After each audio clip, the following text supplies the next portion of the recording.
Hi, folks. Welcome back to Not So Giant Women, the Steven Universe podcast. It's Ivy and Daria. Today, we will be watching and discussing episode 4, Together Breakfast. So up to this point, we gotten to see Gems in action, finally, with Steve on his first adventure, and we're still not so sure about his everyday home life, though. So when I saw this title for the first time, I was really hoping we'd get like a cute breakfast episode and kind of see how Gems feed Steven and how they eat and stuff. So, Daria, any thoughts on the Together Breakfast title? Any predictions, expectations? A similar sort of thing to you. Stephen does seem like the sort of person who enjoys his breakfast.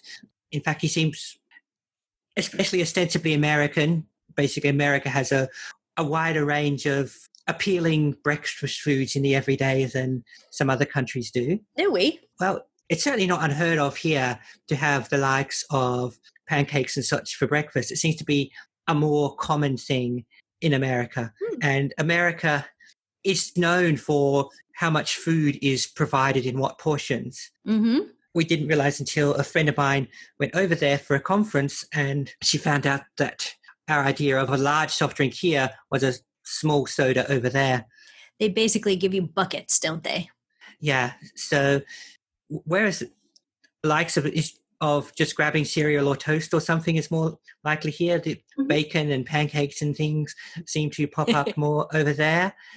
And Stephen has not been backwards and coming forwards in how much he likes those sort of foods. Breakfast seems like the perfect excuse for him to have some of them. Yeah, so we'll get to see what his idea of breakfast is. Yeah. I mean, I'm aware some of this is also probably that's how it looks on TV compared to real life, but even American people I've spoken to have pointed out the difference in how we regard certain meals. I would definitely add my voice to that pile, saying that in the United States, breakfast can be bizarrely comprehensive. If you go out to a breakfast buffet or something, there's so many different kinds of stuff, and what's considered a balanced breakfast is like, it's like, what? How do you even get all that in your stomach and still go to school? Yeah, whereas if I have breakfast, it's more likely to be a couple of slices of toast and maybe an English muffin. Mm-hmm. Yeah, I have coffee once I get to work, and then I eat a granola bar around like 11 o'clock. So, but I do love breakfast. I actually like to have breakfast for dinner. I can understand it. I've done the same thing. There's a restaurant I go to that does all day breakfast, and even if I'm like at lunch or dinner, I'm probably eating their breakfast stuff because they do the stuff like churritos and hash browns and things like that.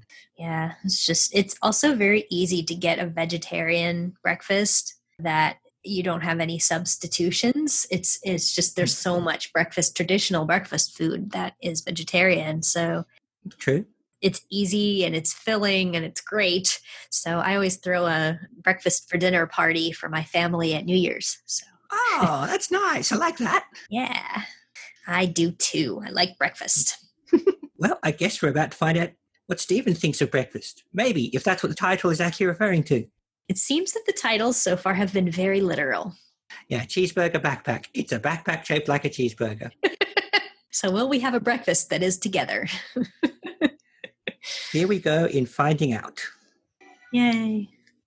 Everyone's out. That thing's too good for me to eat alone. It's a together breakfast. Ta-da. He tried to kill us.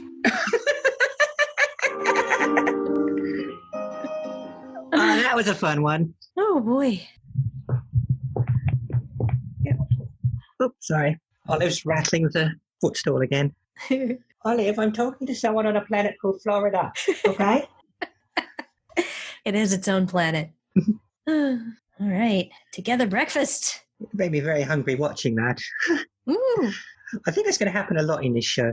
Well, we've had some delicious food in all 4 episodes so far. Yeah, well, there's no need to wonder about what the featured food is this week because it is incredibly featured, being the subject and the antagonist of the story. You don't get to hear that too much. The recipe is also the monster. So let's dive in and see how I do a quick summary. Yes. Stephen, one morning, finds that everyone is out and decides that means it's his job to make breakfast. So we see a little montage of him First, he cooks some waffles and still can't find anyone. So he adds some whipped cream, still can't find anyone. Adds popcorn, just when you think things were going too normally, still can't find anyone. And then adds the final touch to some scratch music of placing a strawberry just so. He decides that this is such a great creation, it needs to be a breakfast they will have together, the titular together breakfast. However, one by one, the gems emerge from the temple door, or rather, the gems emerge from the temple door and give reasons as to why they can't join in breakfast right now. As they each return to the temple using their gems as a kind of key. Garnet, in particular, has to burn a scroll with some kind of something on it. Mm-hmm. Stephen, being Stephen, takes a photo of this with his phone, and now she has to burn the phone too. His precious apps will be lost.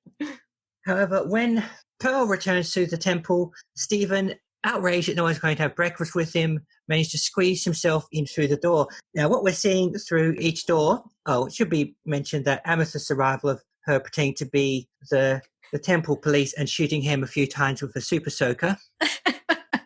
And in fact, she's irate when her temple door opens and it's been Pearl in there messing with, or rather unmessing with her stuff, and claiming that Amethyst has been taking Pearl's swords in there. Amethyst says this is for a sword party. Pearl thinks she's just taking them. I get the impression this isn't the first time such a conversation has happened. But what we learn with the door is that there is a emblem on the door for a number of gems in it, a star emblem. As each gem opens it with their key, that's opened to their particular room in the temple, if you will. So it's somehow magically, or if it's physically, it's very engineered. It somehow rotates the door to match the particular gem's entrance. Stephen manages to squeeze himself through the closing door, that's himself and the together breakfast, into Pearl's, well, I say Pearl's room, it's more like a huge environment filled with waterfalls that go every which way in some kind of MC Escher-esque manner. Pearl is organizing her sword, including the one she retrieved from Amethyst's room, which has to be positioned, floating in its place just so within its scabbard. She tells Stephen to get out, it's not safe. Stephen, of course, does not care, blindly charges into the water to try to cross to her and falls down a waterfall into Amethyst's room. Amethyst is far less upset that Stephen is in the temple, let alone in her room. She, however, wants the breakfast all to herself and chases Stephen down the tunnels of the temple, which again twist and turn and get upside down and sideways and all the rest of it, until they end up in a huge environment with an organ-looking thing in the ceiling, which is the heart of the temple and is apparently very dangerous. Stephen, in his usual regard for danger, falls out of there into Garnet's room, which is far more serious looking than anyone else's. She is in the middle of trying to burn with over a little pool of hot something and the power in her hand gems and she's the only one I've seen so far that has two of these things, so note that for later. Burn both the scroll we saw earlier and Stephen's phone, being interrupted in this by Stephen, who is really not heeding Amethyst and Pearl's warnings. In fact, he's really on an adrenaline rush this week. I don't know if I didn't know he hadn't eaten breakfast yet, I'd assume he'd had a big sugar rush, maybe sugar deprived. That's the same thing for him. But interrupting Garnet means that the smoke from burning the things she's trying to contain it with a little ball from her hands. It does not work. It leaks out in her disturbance and tries to first attack them as smoke, then contains itself in the together breakfast. It has taken refuge in organic matter, this essence from beyond. Stephen is upset that this has manifested in his breakfast. And of course, the breakfast now turns into a huge monster, which is going to attack them. Garnet notes it has all the power of a breakfast in a completely deadpan manner. After a few rounds of battle, as all the monster's form is still stemming from Stephen's breakfast plate, even as it spreads across the chamber, he declares he doesn't care if it is the most important meal of the day. It can't attack him and his friends like that, and manages to drop it in the burning pool, and they dispose of the monster. Back in the main area, back in the kitchen, they have the montage again where they try to reconstruct the together breakfast with the waffles and the popcorn and the whipped cream and the strawberry, again with the scratch music, so the strawberry is placed just so. They declare the intention to enjoy a together breakfast when they realize this actually was kind of off-putting and decide to order a pizza instead. Garnet notes this is appropriate as it did try to kill them. What a great line. So this is even more comical than the episode we've seen so far. This is definitely one of their comic relief things, I think, especially for those who just find weird breakfast food things funny. Mm-hmm. We see some of how life works in the temple and the treehouse. And there's a door at the back just behind the warp platform where, as I described, the gems can choose which door to open and go in. It seems beyond that the rooms are all connected. So these are just shortcuts ultimately to get straight to their room. Stephen tries to open it with his own gem and it does nothing as he is still a bit underpowered in the gem department. And really all he's doing is just slamming his gem against it, which is unlikely to have effect. Open door. You never work when I need it. There's no elevator button. No.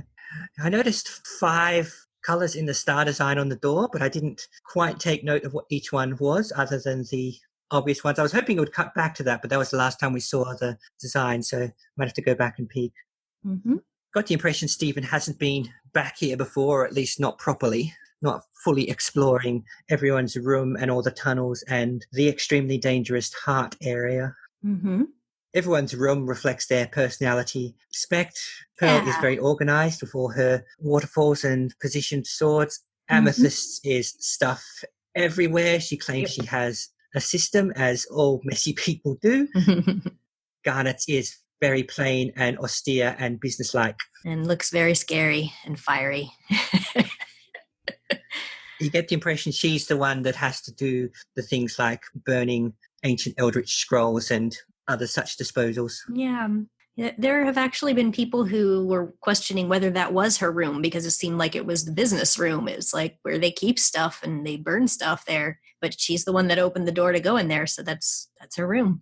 Yeah. And it's kind of her colors. Yes. Yeah. Yeah. Pearl's is like, I thought it was very interesting also that Pearl's was not only matching colors, but had water because, I mean, a pearl is made in water.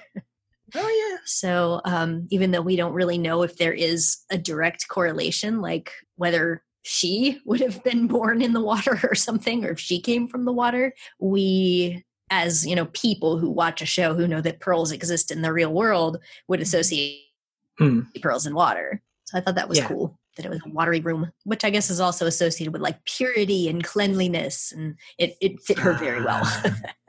Yes. Definitely. And Amethyst, I didn't observe her possessions too closely, but the fact that there's stuff everywhere and she insists she knows where to find things when she needs it, that's her. That's so very her. Yeah. So and she's a hoarder. that doesn't require over-analysis. Sometimes a messy gem person is just a messy gem person. Yeah. Seemed to be a lot of amethyst crystal in there, geodes and stuff, like purple. Yeah. Very big area for all her stuff. Yeah, and Garnet's, its room was very bare. It had the pool for destroying ancient artifacts, and I don't know if they can be engineered so such things just disappear and reappear as she needs them. That would be keeping if it did, if she just summons or activates what she needs and then puts it away when she's done. Yep. So, very big question. What the heck was going on with that painting, that scroll? The idea of something that sets off some kind of curse or monster or something just by looking at it, it reminded me of something, but I can't remember what. I guess there are a few things where, like a horror movie or a horror concept, where just having an image of the thing will cause a danger. I can't watch Doctor Who because it's too scary for me, but I've heard that there's something about angels or something with that. Oh, yes, they can't move unless you're not looking at them. And pictures of them. Yeah, looking at it is what matters. What else? Like the horror movie, what is that? Is it The Ring or something? You had to copy a tape? Oh, yeah. I saw The Ring ages ago. Me too, and I wish I hadn't. So scary. Short version for those who don't know, that you watch this cursed videotape, you'll die within 7 days unless you can copy the tape and get someone else to watch it. Yeah, so I don't know if that was actually true or if maybe Garnet had some other reason why she didn't want Stephen to have a picture of this thing. But She just straight up grabbed his phone and broke it and threw it in the fire. My apps! Yeah. Well, as soon as I saw him do it, I was like, oh, Stephen. Yeah. So that did give us a little piece of information. He has a smartphone, or he had a smartphone. So has to be in a relatively modern or technologically similar time to ours. Yeah. Even though he has a pretty old TV. Yeah, we saw the old TV again last time too. It's up in his little loft things, the big CRT set. Yeah, sure do. I don't know. Maybe the gems are just cheap for buying televisions. Yeah, maybe they're out of all their money because they paid for all those cookie cats. I think the questions of how anyone is affording anything whatsoever is going to just keep coming and coming. Yeah. Somebody actually asked the writers about that. Like, where are they getting money? They actually answered the question. I don't know if you want to hear it, but... Oh, go on. They said Greg pays for everything. His dad pays for everything. Maybe that's why he has to live in a van, because he's paying for his son and his wife's friends. Mm-hmm. Yeah. I mean, he does run a business. He has the car wash, and if he doesn't have rent, then I guess maybe he is able to pay his son's phone bill, and I don't know. Seems like his life is pretty unconventional as far as, like, I don't know what his bills are, but, you have to pay money to keep the lights on and keep the cable bill and the phone bill going. So, Maybe he's actually getting huge royalties because his music's now on iTunes or something. That'd be cool to find out. So apparently the bloke from Slade who wrote Merry Christmas Everybody now gets like £500,000 a year just from people downloading and buying and playing it. So these things can happen. You were right. They can. But they were answering that the gems aren't just like working somewhere at the donut shop or something in the meantime. They're not getting some kind of direct credit for saving the world. They're not destroying monsters on commission or something. It'd be nice if they got some money for that. But then again, I guess they might not have a lot of bills except for that Stephen is there. So they seem to take care of themselves. So I guess that means Greg's doing child support, really. Yeah. He's taking care of him. I guess what we see the painting, the scroll thing is inhabited somehow, and Garnet has to burn it, and then it turns into smoke, and then the smoke inhabits organic matter, and it's going in between these different states. When I first saw that, I'm thinking, was it its goal to get into organic matter? Like, does that make it stronger or something? I mean, it went into the breakfast, but like, there's lots of organic matter around that it could have invaded. Like, that's pretty scary. We haven't really seen that. Yeah, maybe its long-term goal, apart from destroying things, was to sort of keep body hopping until it found a good, powerful one to be getting on with. Mm-hmm.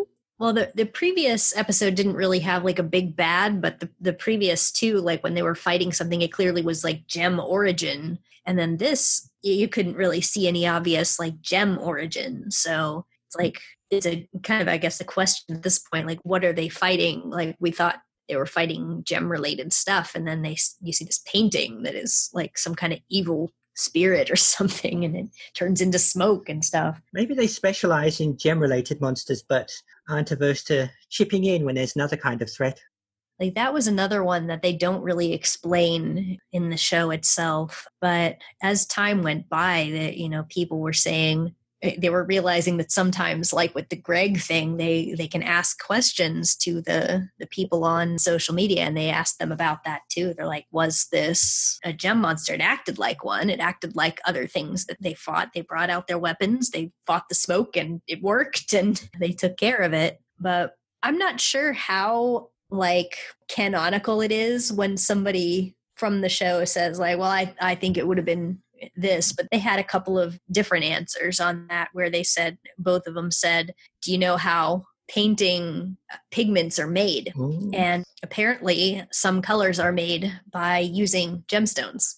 So they were kind of implying, I don't know that this is a canonical answer, but they were implying that those paints were made out of gems. And so I guess it's a gem monster. I wouldn't have figured that out. So pretty creepy though. It turned into smoke, and we haven't really seen anything quite like that before. Well, I think it seemed to me it was possessing the smoke as its first attempt at a new form, and the smoke was just the smoke from trying to burn it, and that's why Garnet was trying to do something which presumably would have extinguished the smoke or contained it or something. But then she had it in a bubble. Stephen piped up and whoop, it said, okay, I can be a smoke monster now. Yeah, he did not have the ability to read a room. Yeah, it wasn't his best day, this one. He was very much overriding a lot of reasoning skills of his need for together breakfast. Yeah. Yep. No, Garnet was putting a bubble around that. You've seen her do the bubble in the first episode, so I guess that's the second time you see her do a bubble. Yeah, so I wasn't sure if the bubble was just going to contain the smoke, or if she'd like shrink the bubble down and down until she squished it out of existence, or if she has more powers we are not yet privy to. It really seemed like she was actively trying to hold it in this bubble, which was kind of weird. Yeah, so whatever she's doing, it's obviously something that takes finesse or concentration. Yep. And Stephen destroyed it. Yeah, and Stephen could have noticed that even Amethyst is whispering and saying, no, we got to get out of here now. Yeah, if Amethyst is behaving, that is a good clue for how serious this is. I think when they ran into that room and it was the crystal heart, and Amethyst is like, wait a second. Even she was like, be cautious. Well, contrast her and Pearl when Stephen first came into their rooms, chambers. Oh, yeah. Pearl was like, you cannot even be in the temple. It's too dangerous. Amethyst is, oh, hey, Stephen. Yeah, did you come down the waterfall? I'm going to throw you in the junk pile. So cute. I really liked that. It felt very sibling-y to me. Yeah, that of the interaction so far, that was the most sort of sibling playing thing, and definitely posited her Amethyst as her apparent age. The age we read her as is pretty close to Stephen's, even if she is in actuality hundreds or thousands of years old. Yeah, and she chased him down the hallway like a big sister, being like, gimme, I'm going to eat it. We both have short legs. That I like. There are some great lines in this one with Garnet's deadpan, it has all the power of breakfast. Yeah, they really do that very well with using her to deliver those kinds of lines. As long as they don't do it too much, it's always a hit. It's always a laugh. So I liked when Amethyst first came in and she looked like a big purple police officer. That was another sibling moment. She said, dumb police, you're dumb. And shot him with the water gun. That's new information too. Amethyst is a shapeshifter. Yeah, at first I was like, what is it? Is this some random gem person? Oh, wait, he's light purple and has a thing on his chest. Oh, hang on. Yep. Yeah, and then she gets her own head back but keeps the body. That was really weird. Until Pearl came out with the sword, came out of her room, and she went back to herself. And you're reminded just how short she is, because she almost halves in size when she goes from police mode to Amethyst mode. Yeah, that was an interesting casual reveal, I thought, too, is that Stephen he's very concerned about the integrity of his breakfast, that she's going to shoot his breakfast, but he's not reacting at all, like, to when she changes back to herself, and he's like, I knew it was you. It's a nice Chekhoving if that ability is going to come in handy later. It's been laid down in a not overly expositional manner that she can do this, but also means if this comes in handy in an actual plot point later on, people are going to go, wait, you never told us she could shapeshift. What's this? Yeah.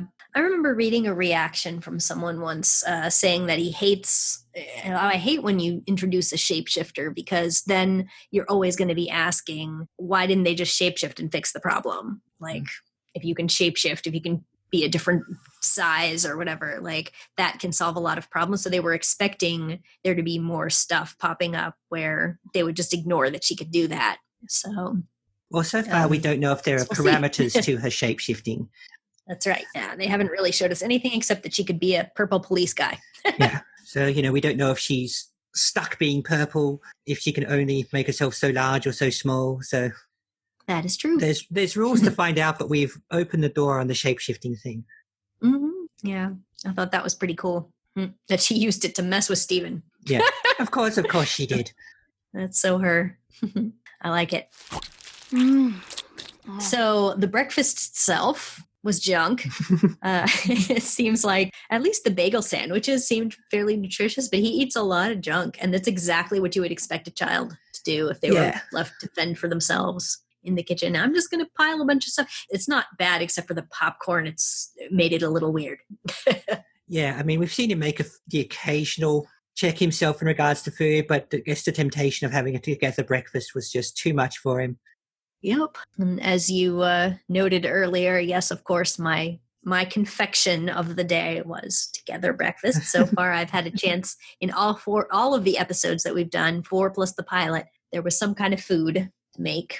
So this one looks fairly straightforward to make. It was waffles, whipped cream, maple syrup or chocolate sauce, I couldn't tell which, strawberry, and the popcorn. Yep. As you say, is weird, but not hard to get a hold of. Yeah. A lot of people, when they see him starting to like put the popcorn on there, they're like, oh no, ew, gross. But, salty and sweet goes together pretty well. So I can say from experience, I think, gosh, how many times have I done this? Let's just say I've made many together breakfasts. I have done this with several different people and for several different occasions. Well, they sell popcorn with sweet flavors on it. So, yes, they do. It fits. There used to be a stall at one of the local shopping malls, which actually had a whole array of different flavored popcorns. But yeah, you can get caramel corn. I guess devoting the whole store to was a bit too niche for the locals because it's gone now. Yeah. So, but yeah, as you said, it's not. He shows you how to assemble it. So it's not a complicated recipe for those at home who would like to make their own. But stack your waffles on a plate after you toast them. The syrup comes next, and I would actually also say that I couldn't tell if it was chocolate sauce or syrup, but I assume it's syrup, but I have actually done both. After you do the syrup, you knock on the doors and try to, get your guardians to eat with you and proceed when ignored. Pop the popcorn. It looked like he popped way too much because then when he squeezed it out, there was like 10 kernels. I don't know where that came from. It was much more on the Mark II version. It was smothered in it. Yes. After your popcorn, you want to perform an optimistic ritual to see if anybody's home. Hello? Well, apparently you've got to do that between each step. Yes, absolutely. And you do the whipped cream and then tell the breakfast it's out of control and then dubstep, strawberry. And then, try to eat it before it becomes a monster. I have also made the big one. So for that, it's just double waffles. Just more waffles, more cream. Yeah, it looked like it was like 2 stacks. It was like the same thing, but 2 stacks, and then you dump more popcorn all over. Weirdly, the only real barrier to authenticity here would be that most waffles are square instead of round. Really? Where you are, they have mostly square ones? Yeah. Oh, because square or rectangle. Very, very popular brand that's sold just about everywhere here, as far as I know, is round. You can get either one, but like the Eggo waffle brand sells them in round frozen waffles. And I've heard of that one because of Stranger Things. Oh, okay, yes. Yeah. They make a really interesting Eggo waffle where it's like there's 4 miniature ones all connected together in like one sheet that you can put in a toaster. But they're 4 little ones that you can break up. And for my party that I had for the Steven Universe movie, I put out like a container of those on ice so that people could toast their own waffles. And I had an assembly bar to make your own together breakfast. Awesome. And I pasted like pictures onto the wall so that you could have assembly instructions, minus all the yelling at guardians. So I was very excited that several people went and did it and wanted to show me their creations of their little mini together breakfasts. It was delicious. It was really fun. Maybe I need guinea pigs to try this stuff at this end. Maybe I need to recruit people to try things like together breakfasts and bagel sandwiches are pretty straightforward, but and dog nuts. I think we were off air when I said this the first time, but one of my partners on Podsploitation November saw Ivy's picture of a dog nut and she was struck, I suppose would be the word. Well, in a good way or a bad way? A bit of both, I think. I think that's appropriate. I think stunned would really just sum it up. I see. Yeah. Well, at least everything that I've showed you so far has been food.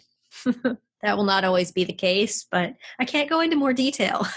And so far, everything we've seen has been, at least in a reasonable range of regular food.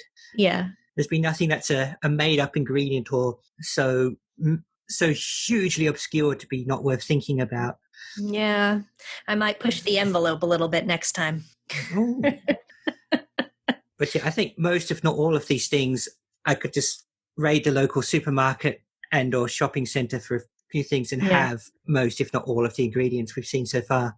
Yeah. I think the hardest one to replicate would be cookie cats because of the specialized shape. Yeah, that would take the most engineering. In fact, that's less a matter of the ingredient as getting the shape. Mm-hmm. Yeah, that's what I struggled with too until I bought a 3D printed cookie cat cutter. So other than that, it's just an ice cream sandwich. So yeah, I remember last time I was foolish enough to say ice cream sandwiches weren't much of a thing here at the grocery store the other day, and the frozen thing was just full of ice cream sandwiches. So apparently I just don't know anything about ice cream sandwiches in this country. Well, you got educated. I have a feeling a lot of the comments we'll get from anyone in Australia in this country will be after I've said, oh, we have this here, or we don't have this here. They'll say, oh, of course we have this. What are you talking about? Yeah. I see. Yeah.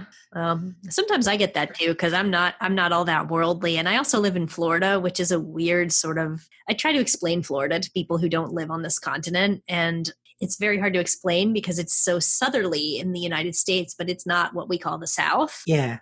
So there are several states north of us, hundreds of miles north of us, that are more the South than we are just culturally. And Florida is this no man's land where everything from the accents to the food that we eat is atypical based on kind of our location. So just depending on where in Florida you are, northern Florida is Georgia and central Florida is Disney World and southern Florida is Cuba and Puerto Rico. So it's just, we have a native Floridian culture, but it's not even the dominant one. So a lot of the food that you see around here is just, you can only really see it in that format here. And I think the rest of the United States sometimes might say that's not a thing here, but it's a thing here.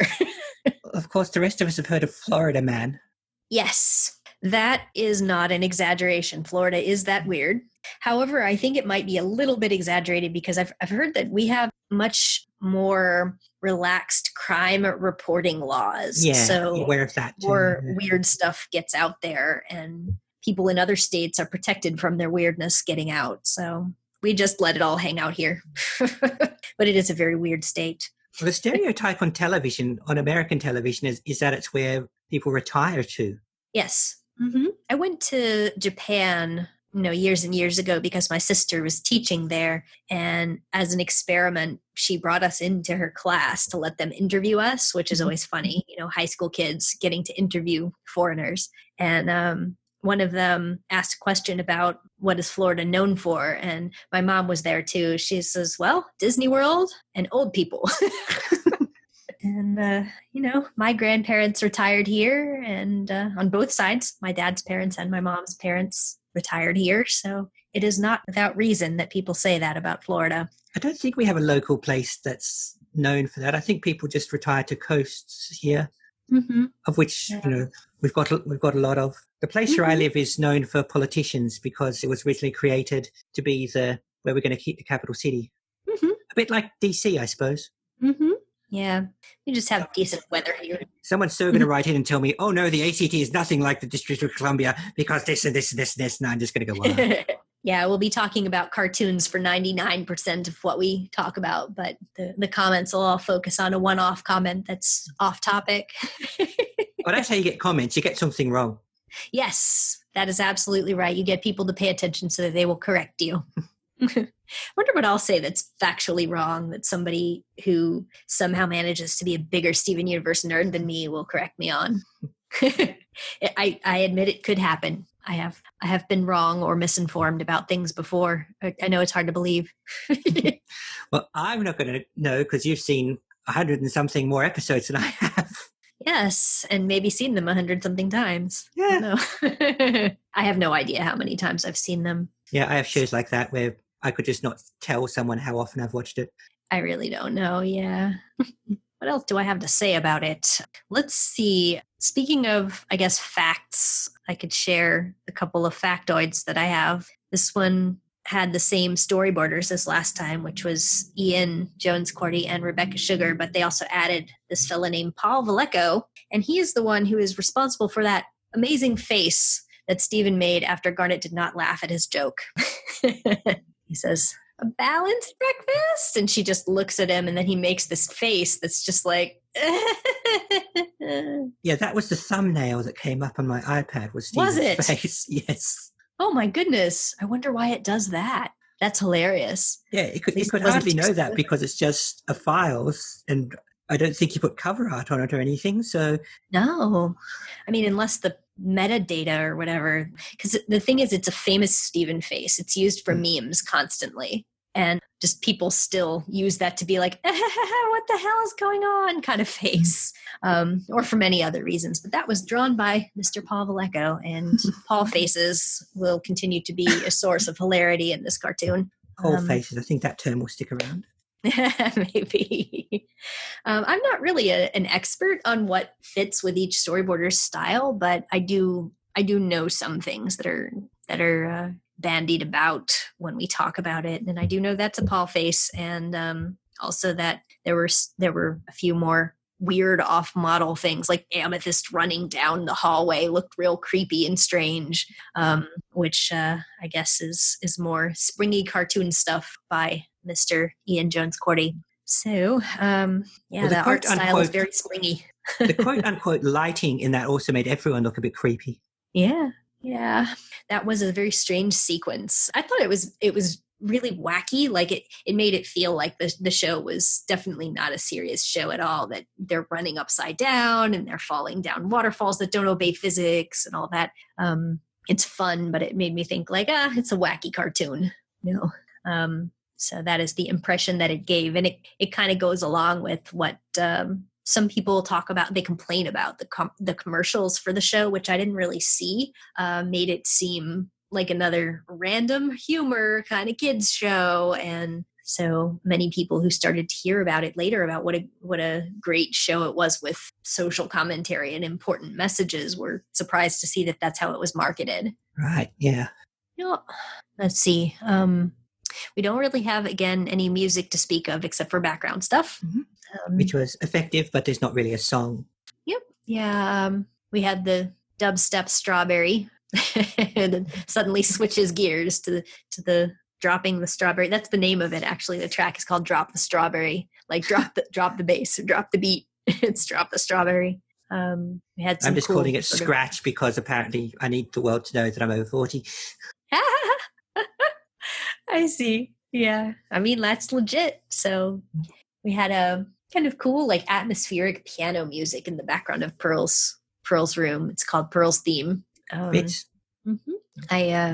downloaded a lot of the background music for, when it was available to be able to listen to. And let's see, was there, the wacky one that was playing when Stephen was running away from Amethyst was actually called Gimme Gimme. Which is appropriate. Yeah, that sums up her facial expression perfectly, actually. That gimme. Yes, that is true. Yeah. I think I was supposed to try to think of a provocative question for you for this one. How about if we saw a room in the temple for Stephen? What do you think it would be like? I could take a couple of thoughts on that. One is it could be that the rooms develop around the occupants. So Stevens would first be featureless because he's not been in there before, and develop such things. It would probably actually be quite like an earthly room, very much a sort of kid's idea of an awesome bedroom sort of thing. Yeah. Unless it's just, it could also be currently tuned to his gem and reflect his mother's tastes. So I don't know how these things are. If it's gem by gem or holder by holder or how they come about. But yeah, that's right. A lot of this is based on kind of not having all the information yet. But yeah, that would be my two main guesses.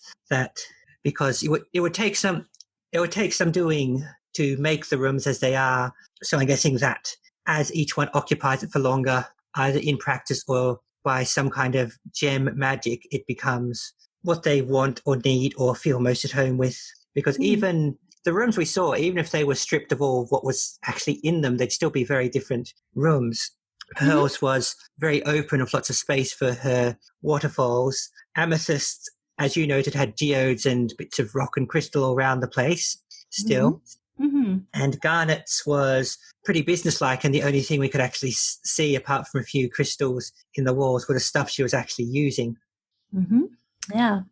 It seemed like hers was at the bottom, which made it seem very like bedrock, like Yeah, very a little bit foundation. scary. I kind of don't want to say this, but it made me think when he was falling down there the first time I saw it, I'm like, he's going to end up in hell. And then he like shows up there and there's fire and Garnet's there and it looks very like hellscape looking. And it freaked me out a little bit. I'm like, oh my gosh. And they're in this place where they telling him to be quiet and it's very serious. It's like kind of creepy, kind of demonic almost. Yeah. And assuming dimensions in there work anything like they do in the regular world, I suppose that would be placing pearls, if not the top, then certainly higher than a lot of other things if he's falling down waterfalls to end up in various places. So he very much took a high to low trip there.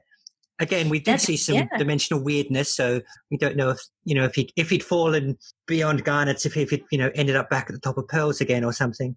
Right. You don't know if it actually obeys like Euclidean geometry or whatever, but that's the impression that I got too, is that like it seemed like if the waterfall is always making Pearl's possessions fall into Amethyst's room, it must be above hers somehow, like all the time, or at least enough of the time that water can take stuff away. Like, all right, Pearl, like if you're always losing your swords down the waterfall, maybe you should not throw them in the water.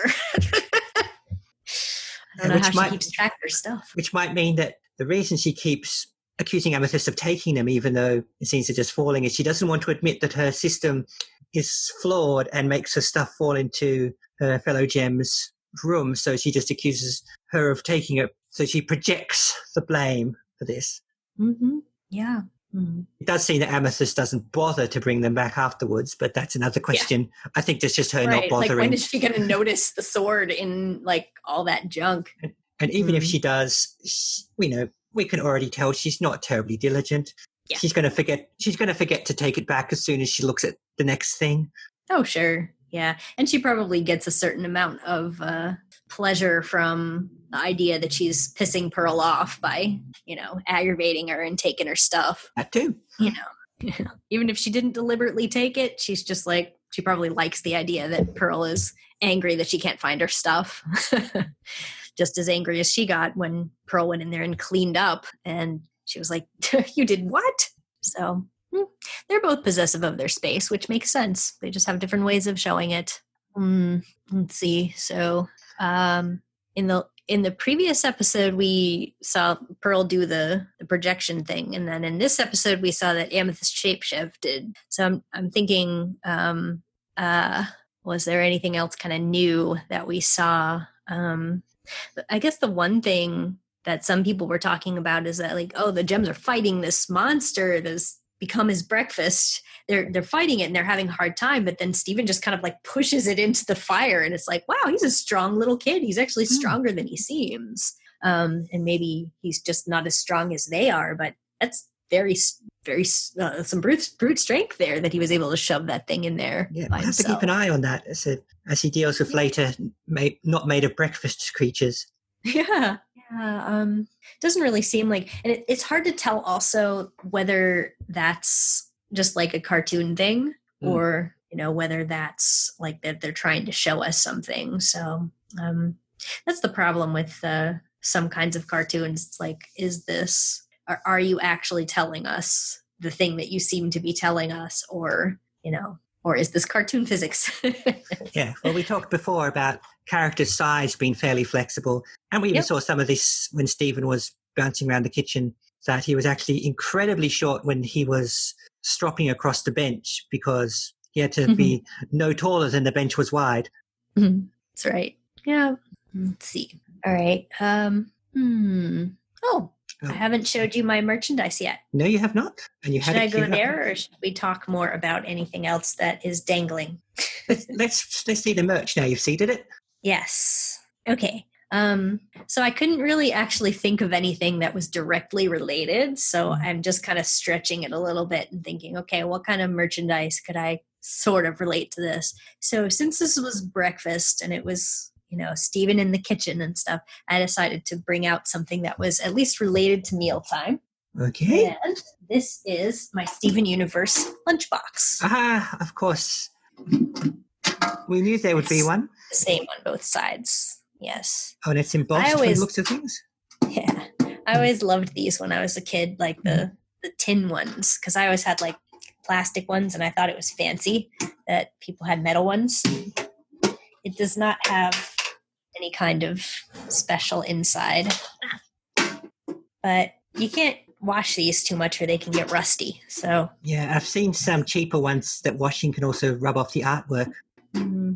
So I just use mine to have collectibles inside. And that is my Steven Universe lunchbox. Cool. With a cute little image of the 4 gems doing their poses.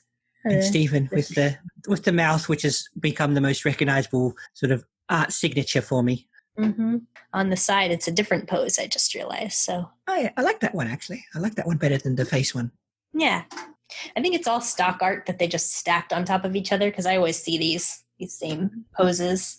Yeah, well, I know in one of the Transformers series, in a book they put out, they showed, here are a bunch of images we send to licensees to put on products, and they just pick and choose what they want to do. So I imagine Cartoon Network do something similar. And in fact, it was Cartoon Network at the time. So yeah, there you go. Mm-hmm. Yeah, they've used these same renders on a lot of just stock stuff like buttons and T-shirts and stuff like that, and decorating calendars and things like that. Just started to see the same like 6 images. Yeah, Doctor Who also does a similar thing. I very much wanted merchandise of the new Doctor, but it was just the same 2 or 3 pictures of her on absolutely everything, and I wasn't even that fond of those. Oh, yeah. There's some stuff that's come out recently associated with the movie that I just don't really like the art that they've put on the T-shirts and everything. And, sometimes I'll post pictures of my T-shirt collection, and, people, mostly like little kids, they'll comment like, I have a shirt you don't have. And I'm like, yeah, that's just because I don't really like that design, and I don't really like the way they put this characters and stuff like that. So, people are getting excited thinking that I don't know about a shirt. I'm like, I've seen it. I just don't like it. I mean, if I owned it, I would wear it. But, you have to, when you collect more than 50 T-shirts, you have to start being a little more reasonable. Just only buy one when you really like it. Yeah, I was the same with Doctor Who stuff. I used to get every single one of the books, but when they start to become several a month, I'm not going to be able to get to read these, and they might not even all be that good. So, they have. Are they canonical? The BBC have this weird, we won't actually sit down and say what canon is thing. So, I mean, some are obviously not just because they've got things wrong, but they don't like to say. Partly it's a rule about using a license fee, but partly I think they just don't want to go down that alley of saying, well, this counts and this doesn't, and et cetera, et cetera, et cetera. Yeah. I mean, plus if they leave it dubious, then people will buy it. Whereas if they say this actually isn't canon, then some people will be less interested. Yeah. And it's been going on long enough that you could almost argue that bits of the TV series are or are not canon. So I see. It's been going on since before people cared about that sort of thing. Yeah. It's true. And I mean, that one has so much history. Yeah. And I've seen like really, really big science fiction franchises. People care a lot about is the supplementary material actually part of the series or not? Is it related but not, can I take information from this and incorporate it into my understanding of the main content? And that's a big problem for science fiction nerds because we're nerds. You have the Star Wars novels and the Star Trek novels and stuff like that. It's like, all right, are you saying this happened or not? Is it essentially fan fiction or not? And some of them have got tiered canon where some things are more and less canon than others. Mm-hmm. That was something we dealt with in this fandom too, although it is only 7 to 8 years old. So there are comic books, and toward the beginning, a series of just 8 books came out in 2014, 2015. They released a series of 8 comic books monthly, and they were not plotty at all. They just kind of had slice of life kind of stuff for the most part. But of course, you can't avoid sometimes inventing stuff. And does this really exist? Will this be referenced later? And one of the fellows who worked on this episode on Together Breakfast, again, Ian Jones-Cordy, he made a statement about this on Twitter. People were saying, hey, is this canon? He says, well, they're level 2 canon. and that was expressed as basically it is, you can assume that it's canon until or unless it contradicts the TV show. And that's usually a rule of thumb a lot of them have. Yeah, so people were taking that as, as word of God, essentially. So, and there wasn't very much that had an opportunity to contradict what we had seen at that point. I mean, up to 2015, it hadn't even had the end of the first season yet, Mm-hmm. So, but there were a couple of things like, this is all outside of the canon of the show that's not spoken in there. So I'm not really like spoiling anything by saying this, but they were having a discussion saying that traditional holidays that we know about don't exist in the Steven Universe world. And it's never been expressed like in the show itself, but this is something the creators have said. But then in the comics, they reference Halloween. So it's like, oh, well, I guess that's not canon. Yeah. So it's just a one-off thing. But anyway, like years later, I guess it became more important because more mysteries were developing and people were trying to use comic stuff to hint at, like, is this a hint? And is this information we didn't have? And can we assume this is true? And the same guy got on Twitter and he's like, yeah, that really only kind of applied to the first series. Like since then, we've had even less involvement. We don't know what they're doing. They're still official merchandise, but they do not inform the canon of the cartoon. They are not working with us on that, and we are not disclosing it to them. So they're derived from what is already out there. And a lot of people just had a cow over that. They were flipping out because they wanted certain things to be true, and they can't assume that it is anymore. I'm like, come on, you can still write fan fiction. It's okay. It must be hard from the comic maker's end too, especially if you're dealing with an ongoing series that you're going to say, is this going to be just wiped out by the actual program by the time this gets to the stands? And especially if they've got a continuing plot, because then it starts to feel, oh, this doesn't really go anywhere in the story. Right. Yeah. Gosh, can I talk about this without making any references? Okay. So there was a mini series where there was a gem artifact that had a particular shape to it that was very distinctive.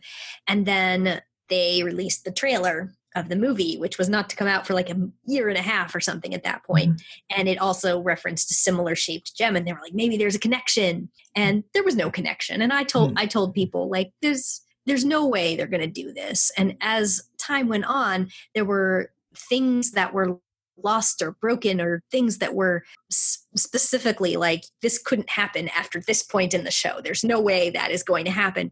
And I just had these real stupid arguments with people like, well, they could change that. Well, how about you just accept that the people who wrote this comic don't know anything about what's going on in the TV series. They're just writing with what they know, which is what we know. So it's not, I don't want to say like, oh, that's glorified fan fiction, because that's not how I feel about it. It's a licensed product that they trusted these talented writers and artists with their material to create something that the rest of us would respond to. It's great, but they're not secretly revealing information in the comics that we're going to find out is canon later. That's backwards. Yeah, like Rebecca Sugar doesn't want to get halfway into season 3 and go, oh, we can't use this plot because the comic book from the start of the series said that Stephen was allergic to hats or something. Yes, yeah, exactly that. Like, no, that library was destroyed. It's like, wait, we don't have a library. Wait a second. So it's definitely, I think, like that they have enough tangled webs to deal with. Trying to deal with the canon of their own series. Yeah, I don't know about Steven Universe, but there are Doctor Who works that they do a thing of trying to fit it all together, but are written with a caveat all the way through of, this is us messing about as fans because these were never meant to fit together. Mm-hmm. We found a way because it pleases our fanishness, but we're not writing these as such and such a canon level makes something a better story, etc., etc. We know that the people out there with Jodie Whittaker now in 2019, the idea that there would be a Doctor Who 2019 in 1963 was just something that people didn't think. Of course, yeah. That's a good comparison, even though we're dealing with something now that is less than 10 years old. So I kind of shudder to think what kind of developments may happen in 20 years, but I hope I'm still interested in that when that comes out. And I'll be like, in my day, when we sat here and waited for these hiatuses, we just ate together breakfast and tried to get through it. No. I mean, I don't mind a bit of fanish nonsense, but when people start getting cross about it and stuff. Yeah. No, I completely agree. I mean, we're all here to enjoy a good story. And when it stops being fun, it stops being fun. So I don't know. I don't want to whine too much about the fandom because, I mean, everybody complains about the fandom, but I feel like for the most part, it's a great place to have fun and discuss your ideas and celebrate your favorite characters and stuff. And I'm sure way down the line when I can look at such things, I'll find all sorts of fan-made things that I do enjoy or found interesting or whatever. Mm-hmm. Yeah. I think, it would be extremely dangerous right now for you to go to any Steven Universe related page, but oh yeah, I don't even look at Wikipedia. Yeah, I know. We had talked about how that would just, everything about even the design of that place would probably spoil you. Although at this point still, I think you wouldn't have context for a lot of stuff that you would see.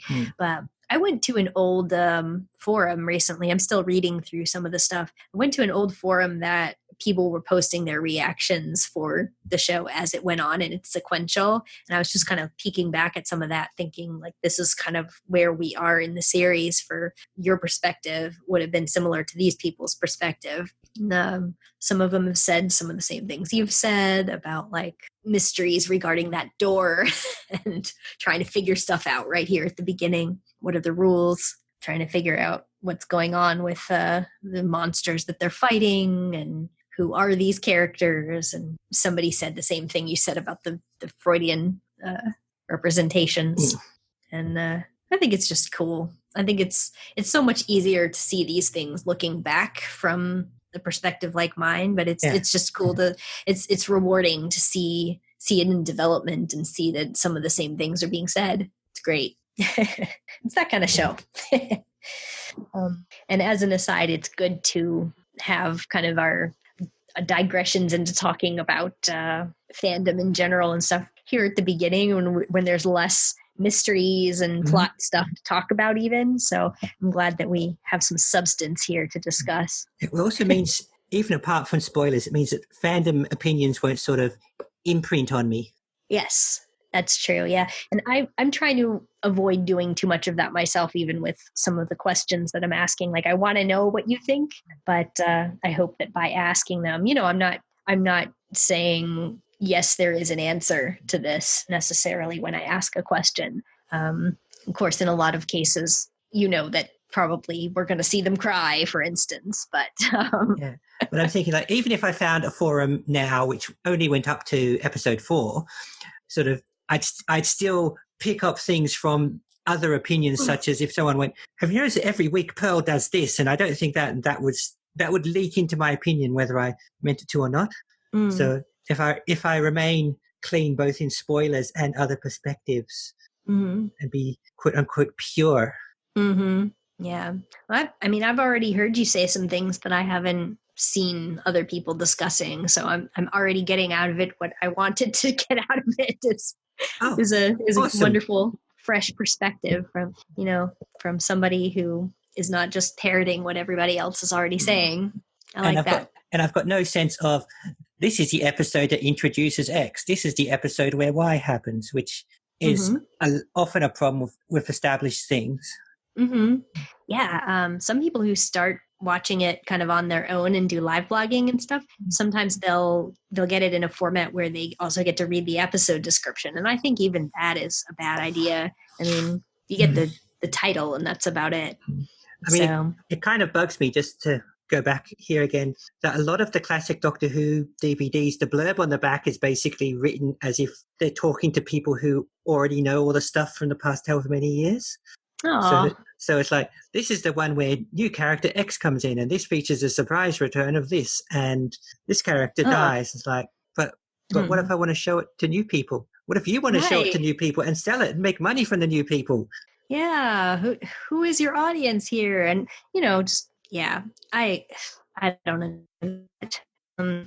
Sometimes even like people who do live blogging on Tumblr and stuff, when they don't have somebody screening all of their comments and their reblogs and stuff like that, you'll have people like being able to sense that something big is about to happen. They're like suddenly they get like 80 people being like, I'm so excited for you to see this episode. And to be honest, I don't even want to tell you like before we watch it, like I really love this one, or this is one of my least favorite ones. I don't even want to like poison the well like that. I don't want to tell you what I think of it until afterwards. That's why I think it's a good thing to do what you suggested earlier, that if we get any comments and such, that you get to screen them or discard them or whatever them. Yeah. Well, I mean, if somebody is in there straight up saying spoilery things, like you can have conversations about this show anywhere. You don't have to do it in my YouTube comments. So keep the spoilers out of this. Yeah, well, I put a note to that on the Facebook thing I put on my own page. Mm-hmm. But most of my friends know how spoiler phobic I am about in general. So let alone something where I'm trying to be as unspoiled as possible. So that'll be good. Yeah, there was the one thread where I comment on that saying like, I hope that no one spoils her. But somebody in the thread had already said something I wished that they hadn't. So like, Fortunately, if I saw that, it bounced off for lack of context. So that's why I didn't say like, hey, don't say that. So because I didn't want to be like drawing attention, like let's just put a neon sign on what I don't want her to look at. But it's just I guess some people don't realize kind of what they're implying when they just say one thing. And it's kind of the same as the Cartoon Network execs who put together the promos and stuff. They don't realize how much they're telling us with one little flash of this person wearing these clothes. So I don't know. But then there's also room for misinterpretation. Like, I mean, if you were to Google something, you may see something going like, oh, now I know X is going to happen, but you might not realize that's a fan design or something. So it could be stuff like that. I might just not understand the meaning that something has been given between where I'm up to and where that was written. Right. Yeah. Sometimes the people who make the show, the Crooniverse, which is what they call themselves, is they are giant trolls. And so they will deliberately give their episodes sort of trollish titles so that we think really big episodes are nothing. And then that little nothing episodes are big ones. There was one where there was a episode description was, we finally see inside Steven's bathroom. I'm like, really? That's what you said for that episode. Kudos to that. But that's, it's the one where this big thing happens. And what was another thing? They do this thing. I don't know if you've heard of, if I've mentioned this to you before. They do something called a Steven Bomb, which would be just a marathon. And when they did it the first time, they called it Steven Bomb. And then when they did it again, Steven Bomb 2, Steven Bomb 3. And for Steven Bomb 3, they gave it a subtitle, which included a gemstone name that we had never heard of. And so everybody was trying to speculate, oh, who or what is that? And I was like, was it wise of them to do that? Was it wise of them to give us a stone name and have us like freaking out trying to figure out what it is? Or like, was that cool? And everybody's just like, this stone is this color, so therefore it's this. And it's just like, wow, we're all detectives. I mean, I did it too. Like texting furiously with my friend, and I'm in a motel in Canada, and I'm like, what's going on? So that was my experience of that. Yeah, I've seen ones where creators have issued fake content, fake trailers. Oh, yeah. Even what the Walking Dead people did, comic people, not the TV people, was that comic series has actually ended now, but they ended it completely by surprise by putting fake solicitations out for a number of issues after what turned out to be the final one. So you didn't know it was the last one until you picked it up and read it. Wow. Oh, that's kind of clever, but it's also mean. But, like I said, that's clever. I mean, people won't see the ending coming. Yeah, quite literally, because they're going, well, whatever happens here, we know there's at least 3 more. Oh. Mm-hmm. Yeah. Oh, what was it? So I was listening to an interview that Rebecca Sugar gave a while back, and let's see. She was talking about how you don't want to have you don't want to convey too much with somebody suggested voiceover would make everybody assume that character lived. It wasn't for Steven Universe. Well, I don't even remember the context now, but she was part of the interview, and they were talking about some other show where they pulled. Oh, you know what?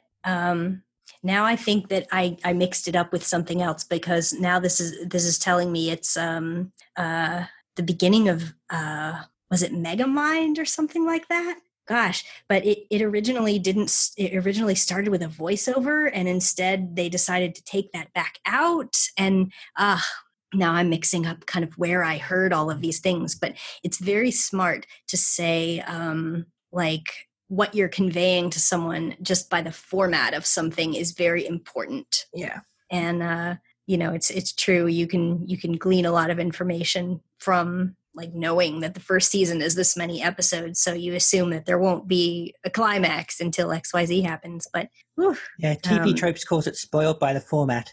Mm-hmm. Well, that's very descriptive of what is going on. And I suppose that must be one of the oldest ones, because that certainly applies to books, to novels, because you can see in your hand that if there's a lot of or only a few pages left. Mm-hmm. Yeah, and it's probably not going to just jump into a different character's perspective because that person died or something. So they're going to live if they're the first person protagonist, and there isn't a second one, and there isn't an afterlife in the show, in the book. It's true. But yeah, I mean, we've got Steven's perspective as the vehicle of everything that we have in the show. So you assume he's going to live, but you also assume that they're not going to kill a child protagonist on TV. Yeah, I mean, that'd be pretty out there even for a show like this. Yeah, I think so. I don't know. Yeah, death is a big thing. Like with would they really cross that line and kill XYZ? And then as soon as you kill somebody that you never thought they would kill, it's on the table for anyone. So yeah. you have to decide if you're an artist or an author who kills people. So now I want to see like 12 blogs about this is why Steven Universe should die. Well, there are people out there. I mean, you might literally know there are people out there who are writing essays saying that why Steven Universe himself is the worst part of Steven Universe and he shouldn't be in it. Mm-hmm. No, that is a common opinion toward the beginning of the show, is that Steven is annoying and everything else is more interesting than him, or that tying the show to his perspective is a mistake because we already know what annoying little kids are like. So, but I think it's what really makes things interesting, because it's also what makes it relatable, is that also Steven has also been the chaotic element for a few episodes. It actually makes things happen. Mm-hmm. It's true. In Together Breakfast, if he hadn't been running around trying to create breakfast, then the Gems would have had a brief spat about being in each other's rooms. Garnet would have tucked the monster away or burnt it or whatever she was going to end up doing. And yeah, that would, job done. Mm-hmm. And there's probably plenty of other adventures they've been on that were like that, and that's why they were off stage. Very simple gem missions. So they probably mostly go according to plan, but who knows? Maybe they've sunk a few sea spires. Like I said, they've got 1,000 years on them, and that's going to give you a lot of perspective. Mm. Well, at least 1,000 years, because they said they've been protecting the world for 1,000 years. We don't know if they were doing something else before that. Although that was a statement in the pilot. So you're right. At this point, the pilot is non-canon, so you don't know that for sure. But now I think it's 100 years. Yep, certainly at least 100. Yeah. Yeah, so I'd forgotten I clung to that statement from the pilot, but it's certainly been a long time. And they're not 100 years old by human standards, so there's something going on there, of course. Yeah, and it's hard to tell kind of what they kept from the pilot, but they've definitely gone on record saying the pilot isn't canon, so until they repeat it, I guess kind of like with the comics. Yeah, it's true until it's not. Or it's not true until it is, depending on your view of such things. Yep. I don't think I have anything else to say about Together Breakfast specifically, besides that it's delicious. Yeah, definitely that is making me wonder how close the nearest waffles and cream and things are. I still have some whipped cream and some cookie cats in my fridge and freezer. I wonder if I've still got my waffle maker. Ooh. I had a waffle maker, but not sure if it survived the last house move, because that's always where some things just go. My waffle maker is square, though. There we go. I think my waffle maker is shaped like a penguin, but it makes square waffles. Yeah, penguin waffles. Because apparently someone at the waffle maker factory said, it'll shift more units, shaping this thing like a penguin. Yep. Got my Ivy just Mr. waving Queasy. Mr. Queasy at me again. Yep. So cute. Oh, I got a medical. So cute. Oh, I got a medical condition. He's got a crab on his bib. Yeah, and for those who, for some reason, are only following the audio version of this program and not Steven Universe, which is not how it's supposed to work, but he's actually got his digestive system traced on the outside of his body. Just to make it very clear that his whole gimmick is having indigestion. The gastric guardian. But that wasn't even this episode, was it? As we get more behind us, they'll start to cross-fertilize, cross-pollinate. Yes. I'm looking forward to that. As such, we've only got a pilot and 4 episodes to do that with, so I'll have to be careful about my statements until then. I haven't noted anything so far. I noted how intense your poker face was last week, but not actually what was behind it, so... I don't even remember what I made the poker face for. I think it was when you asked who I thought would be the first to cry. Oh, okay. Yeah, I guess I probably did. But it doesn't matter if you're right or wrong on that, so I promise you don't know why they would cry, so. And like I said, I don't actually know what you were thinking, just how hard you're working not to display it. Yeah, I need to take some lessons from Garnet. There impassively. Get a pair of big sunglasses. Yeah, maybe I should do that. Maybe I should just watch all of the episodes with sunglasses on. Here we go. I knew you'd have those. I've cosplayed Garnet, so. Cool. Yeah, these aren't really perfect for it, but they're mirrored and you can't see my eyes. So if you see me for episode 5 and I'm wearing these, it's because I don't want you to know what I'm thinking. That's another thing you could put on the visual from time to time, the cosplay. Oh, yeah, I might have to do that. Oh, okay, I think I'm ready to put this one to sleep. How about you? Anything to add? No, I think we're good. I think we just have to wish our listeners and viewers a good evening or good morning or whatever they're listening at. Yeah. The answer to that is different for us as well. Yeah. Because it's my evening. All right. Thank you, everyone, for listening. Yeah, thanks for tuning in. Goodbye. Bye-bye.